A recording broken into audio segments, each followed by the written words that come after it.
This is the scuba tank, and the scuba tank is used to hold compressed air for the diver to breathe while underwater. This tank is 80 cubic feet and holds about 3,000 to 4,300 psi of air. At the top of the tank is the valve, and the valve is used to turn the air on and off. The valve also serves as an attachment point for the regulator. This is the buoyancy compensator device. This is a vest-like jacket, and it's worn for three major reasons. The first reason is that it helps the diver control their buoyancy when they're in the water.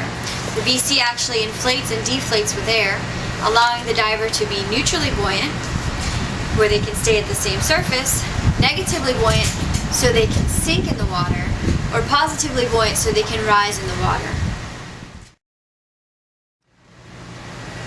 The second purpose of the BC is to keep the diver afloat while they're at the surface.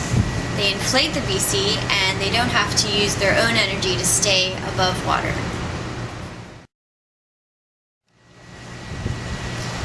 The third major reason a diver needs a BC is because the BC serves as a harness for the tank. It actually attaches to the tank in the back. As you can see here, this is the tank strap. It attaches to the tank, and the BC has many D-rings attached to it to attach pieces of the regulator. For example, your gauge console and your second stage, and your octopus. And it keeps all of the equipment close to the diver while they're in the water. The diver can inflate the BC by using the inflation valve, which is here. The diver can deflate the BC by using the deflation valve, which is located here.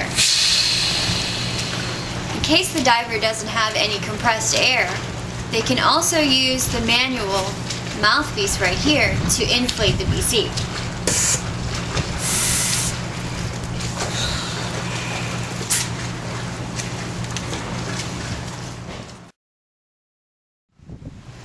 If the diver needs to deflate air quickly, they can use the air dumps located normally in the front and the back.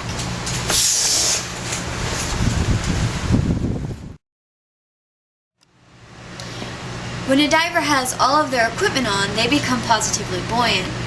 So in order to counteract that, the diver has to wear weights. Some BCs actually have a weight integrated system. This is an example of a weight that goes inside the pocket of the BC. It goes on the left and the right hand side. So it fits nicely in there, and if the diver needs to release his weights, he can do so by quick releasing it and dropping it. If the diver doesn't have a BC with integrated weights, they can wear a weight belt around their waist as an alternative. This is the regulator, and the regulator is used to regulate the air that the diver is breathing. This is the first stage part of the regulator, and the first stage reduces the air pressure to about 100 psi. The first stage connects to the tank like so.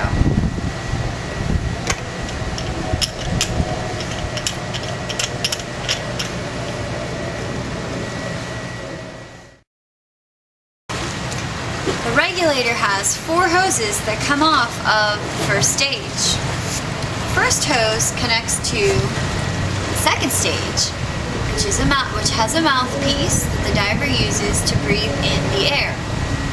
The second stage allows the diver to breathe the air easily.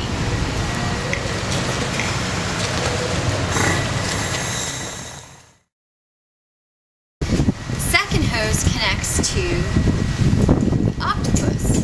The octopus is also a second stage. This is brightly colored because it's used for emergency situations. If your primary second stage is not working, you can use the octopus. Or if your dive partner runs out of air, they can use the octopus. That's why it's brightly colored, so it can be easily seen underwater. hose is a high pressure line that connects to the BC. The fourth line connects to the gauge console. The gauge console contains a pressure gauge which tells you how much air is actually left in the tank. Some gauge consoles have other instruments available, such as a compass, which helps the diver navigate through the water, and a depth gauge, which tells the diver how deep they are in the water.